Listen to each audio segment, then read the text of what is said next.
यह है धर्मेंद्र कुमार। इनका जन्म 1974 में बिहार के गया शहर में हुआ। इनके पिता कृष्ण प्रसाद और माता माधुरी सिंह खेती करते थे। 6 भाई बहनों में 5वें नंबर के हैं पुत्र धर्मेंद्र। बहुत ही महत्वाकांक्षी पुत्र थे।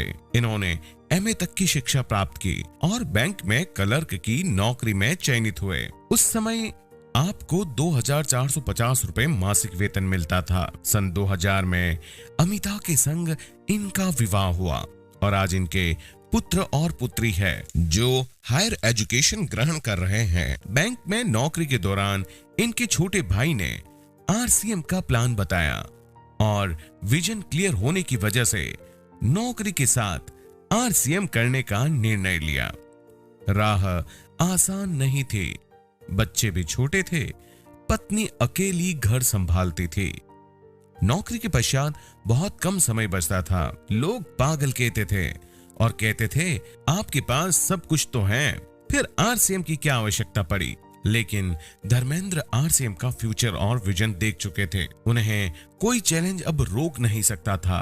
अंततः 2006 में रॉयल्टी और 2007 में टेक्निकल की 77,000 की इनकम प्राप्त करने के पश्चात इन्होंने फुल टाइम RCM करने का निर्णय लिया। कहते हैं कि better life is the enemy of great life. अब वो अपनी पत्नी, बच्चों और अपने परिवार के साथ खुशहाल जीवन जी रहे हैं। आज इन्हें सपनों की पिन स्टार रूबी से सम्मानित किया जा रहा है।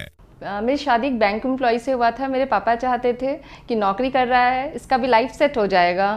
और लेकिन उसके बाद जब ये इनको RCM मिला और उसमें साबुन, सर्फ ये सब बेचना, तो उस समय मेरे दिमाग में नहीं आ रहा था कि मतलब हस्बैंड मेरे बैंक एम्प्लॉय साबुन, सर्फ ये सब बेचेंगे।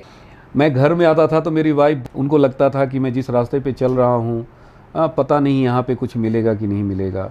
He came home around 12 at the night or 11 in the morning, and as a child I felt sometimes in anxiety, perplexed that what my dad is doing.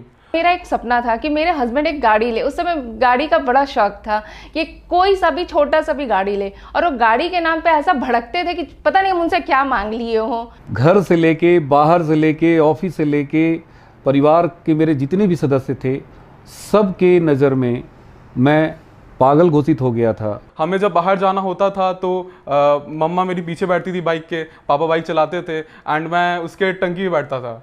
Bank के लोग, मेरे साथी लोग कहते थे कि अरे यार धर्मेंद्र, कहाँ तुमको किसने बता दिया यार, इन सब चीज़ों को करके आज तक कोई सफल नहीं हुआ है। अच्छी खासी बैंक की नौकरी है, तुम बर्बाद हो जाओगे इन सब चक्कर में, चुपचाप नौकरी करो। मेरे लिए सेलिब्रेशन नाम का उस समय कोई चीज़ नहीं रह गया था। कोई फेस्टिवल है, हम लोग उसको सेलिब्रेट करें, ये तो जैसे हम भूल ही चुके थे कि होली आ रहा है, दिवाली आ रहा है, वो तो इनको कुछ दिखाई नहीं देता था। सिर्फ और सिर्फ RCM। 2 साल तक पार्ट टाइम किया।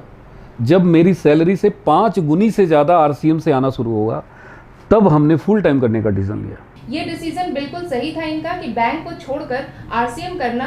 इसी से RCM से मेरा, मेरे बच्चे का, सबका सपना पूरा हो रहा है और अब हम इनके बिल्कुल साथ में हैं। मेरा बेटा उनका घर देखकर तो इतना ज़्यादा इंस्पायर हुआ और वो इशारे में हम लोग आपस में कह रहे थे हाँ बहुत सुंदर। मुझे बहुत गर्व होता है कि मैं डी कुमार की बेटी हूँ। फिर तो ये सिलसिला ऐसा चलता गया कि मेरी लाइफ में बस कार ही कार आ गया। अब तो कोई सा भी कार मेरे लिए लगता नहीं है कि बहुत बड़ी चीज़ है। कई बार मेरी फ्रेंड्स कहती हैं कि मुझे ये प्रोडक्ट दे दो, मुझे वो प्रोडक्ट दे दो, एंड मुझे लगता है कि वाह मेरा RCM कितना फेमस है। सर के कांटेक्ट में जब गया तो मैंने देखा कि 1 करोड़ का फ्लैट पूरे वाराणसी में, शानदार अपार्टमेंट में शानदार फ्लैट, 40 लाख रुपए की इंडिवर कार, तो ये सब भी RCM से संभव है। हमारे सीनियर्स क्यों बोलते हैं कि कांटों पे चलना पड़ेगा, यही कांटा है, यही अंगार है, और आज उन्हीं कांटों और अंगारों पे चलने का नतीजा है कि आज मैं स्टार रूबी बना हूँ RCM। स्टार रूबी से सम्मानित किया जा रहा है।